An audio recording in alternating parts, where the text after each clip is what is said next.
तीर्थंकर पुत्रकारी बंधन करेगा। तो बंधुओं, हमारे शास्त्र में आसपास क्षेत्र में गुरुदेव के पुण्य प्रताप से, गुरुदेव की शक्ति से तपस्या का खास लग रहा। अभी भी तपस्या कर रही है। अभी भी एक डेढ़ मेरे पास आई तो मैं भी तपस्या करूँ, अच्छी बात है। हम रहे तब आप तपस्या करते हैं।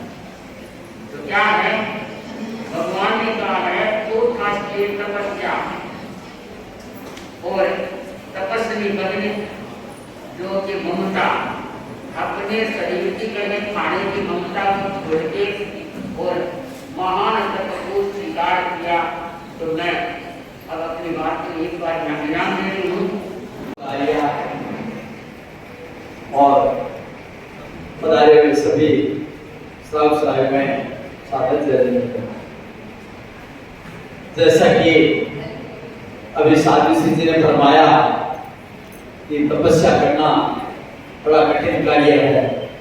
इसका मनोबल मजबूत होता है, संकल्प बल मजबूत होता है, वही व्यक्ति तपस्या कर सकता है।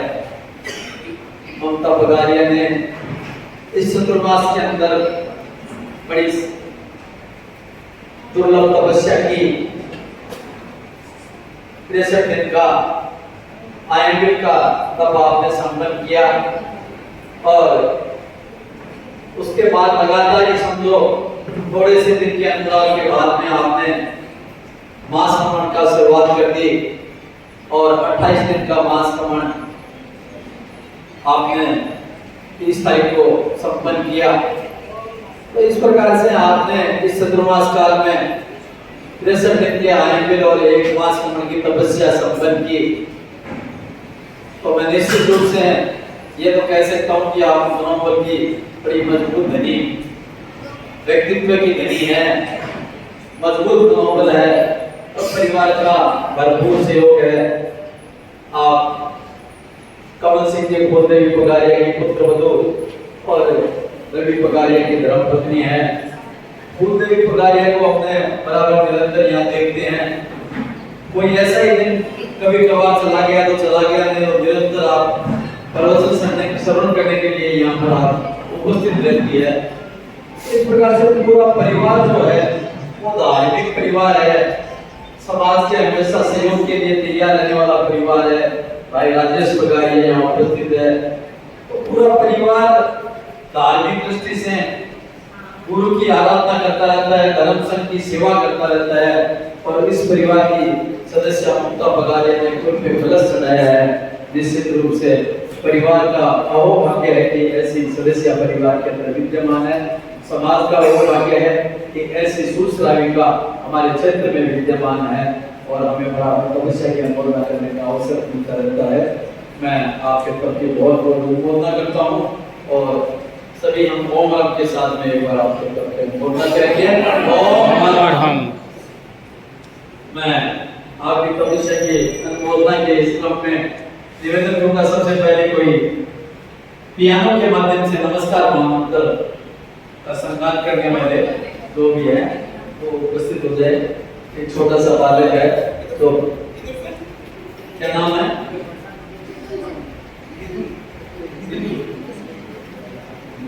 रिदुल। तो मेरे को लग रहा है ज्यादा से ज्यादा 6-7 साल का होगा और इस उम्र में आपने ऐसी मित्र बोल ले कि जो परिवार वाले जो बोल रहे हैं तो डॉक्टर साहब आने वाले हैं वो भी आगे सुनाना है।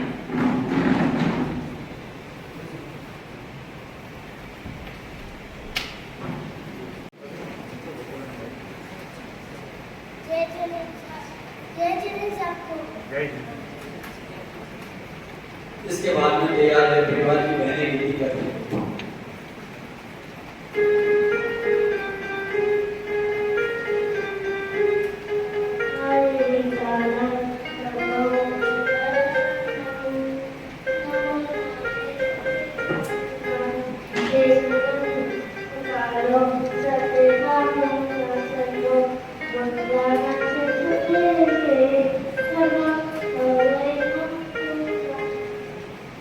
ओम राम।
बंदेश्वर तपस्विनी साधनों की प्रेरणा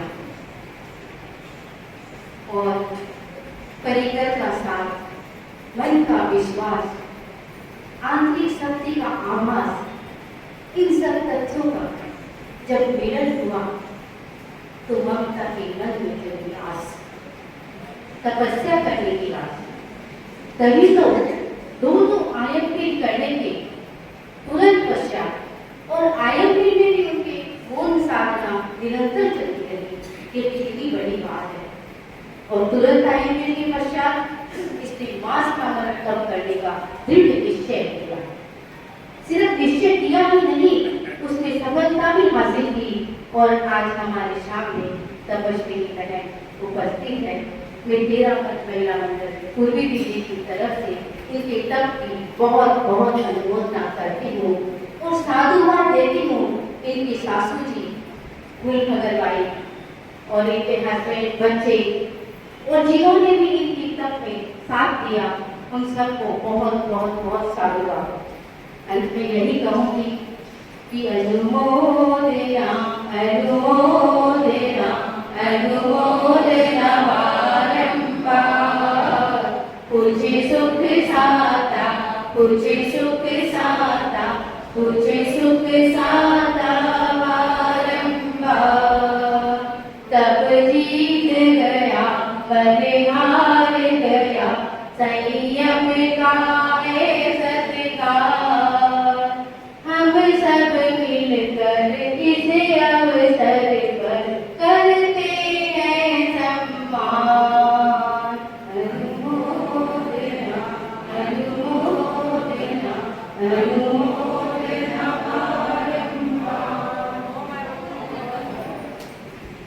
अनुमोदना है, उसमें एक अंग है तप।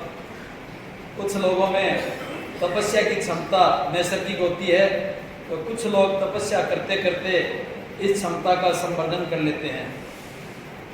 तप कर्म निर्जरा का साधन है। इसके द्वारा साधक अपने पूर्व संचित कर्मों को प्रकंपित करता है और तपयोग से आत्मा शुद्ध होती है तथा मोक्ष मार्ग की ओर अग्रसर होती है। अनेक साधक तप के दुष्कर पथ पर चलकर क्षुधा परिचय पर विजय प्राप्त कर लेते हैं। तपस्या के साथ साथ मौन, जप, स्वाध्याय आदि का योग होने से सोने में सुहागे की शक्ति को चरितार्थ करता है। इस सत्य को समझने वाला व्यक्ति अपने आभा मंडल को और पवित्र बना लेता है। दिल्ली साधना में साधु संगीत श्री जी की प्रेरणा से श्रीमती ममता रवि पगारिया मास क्रमण 28 दिन की तपस्या कर रही है। तपस्या के प्रति मंगल कामना साध्य प्रमुख विष्णु सूरत पूज्य के प्रति अनंत अनंत कृतज्ञता कि जब भी क्षेत्र में बड़ी तपस्या हुई है, प्रमुख श्री जी ने अपना मंगल संदेश प्रत्येक तपस्वी के लिए प्रदान करवाया है। और साधु श्री जी की प्रेरणा से इस बार चतुर्मास में तप की बड़े तपों की झड़ी लगी रही। तो मेरे को ऐसा लगता है कि उसने भी कई बार हेमंत ने मेरे को पूछा, भाई साहब क्या बात है, रोज रोज मेरे को भेज रहे हो, क्या बात है, डबल तो नहीं कर रहे हो? मैं तो रोज डबल हो रहा है, डबलिंग हो रही है। तो मैं रोज डबलिंग हो रही है कई की बात, तो एक दिन के अंतराल पे हमें संदेश मंगाने की, तो उसने सहज ही मतलब एक प्रमोद की भावना से पूछ लिया ऐसा। और इस बार ये अवसर साधु श्री जी की प्रेरणा से सबको जो प्राप्त हुआ है अनुमोदना का, तो साधु श्री जी के प्रति तो मैं अनंत अनंत कृतज्ञता ज्ञापित करता हूँ कि ऐसी तपस्वी साधु श्री जी का चतुर्मास हमें प्राप्त हुआ और अनुमोदना का अवसर हमें यहाँ पर मिला। तो आपके तप की भी हम अनुमोदना करते हैं कि चारों साधवियाँ इतनी तपस्या कर रही है निरंतर। आप मैं तो पूछता हूँ कि आज क्या है, आज उपवास है, आज मतलब पढ़ना है, तो प्राय ध्यान नहीं रहता कि आज उपवास है। मेरे को लगता है निरंतर उपवास ही चल रहा है। तो ऐसी विदुषी और तपस्वी के साथ श्री जी का चतुर्मास पा करके साधरावासी धन्य हो गए हैं, कृतज्ञ हैं हम ऐसे साथ श्री जी का चतुर्मास पा करके। और अब समय आ गया है बहुत नजदीकी, साधु श्री जी को विदाई देने का अवसर आ गया है। तो 14 और 15 तारीख हमने निश्चित की विदाई की। 14 तारीख और 15 तारीख 2 दिन मंगलवार समारोह, विदाई समारोह, कुछ भी शब्द कहें हम सारी स्थिति के प्रति कृतज्ञता ज्ञापित करने का अवसर हमारे सामने है। तो आज इतनी संख्या यहाँ उपस्थित है, तो मैं तो मानता हूँ कि साधु श्री जी ने इससे जो परिवेशन किए थे उसमें लगभग कभी 1200 कभी 1500 की संख्या होती थी। तो मैं देखता हूँ इस बार विदाई समारोह के दिन उस संख्या को कहाँ तक हम पहुँचा पाते हैं कि साधु श्री जी ने कितना हमें किया, और उसके प्रतिफल में हमें एक शब्द कहना है, कृतज्ञता।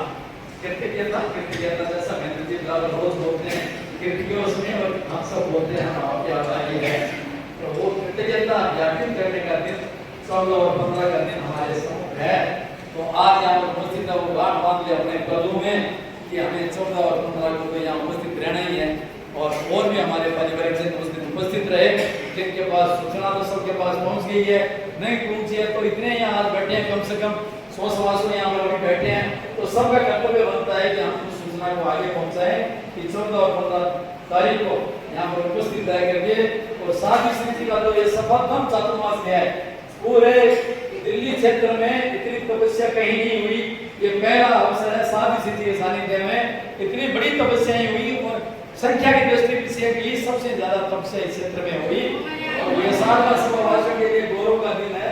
हम कृतज्ञता ज्ञापित करेंगे 14 और 15 तारीख को। डॉक्टर साहब आगे। तो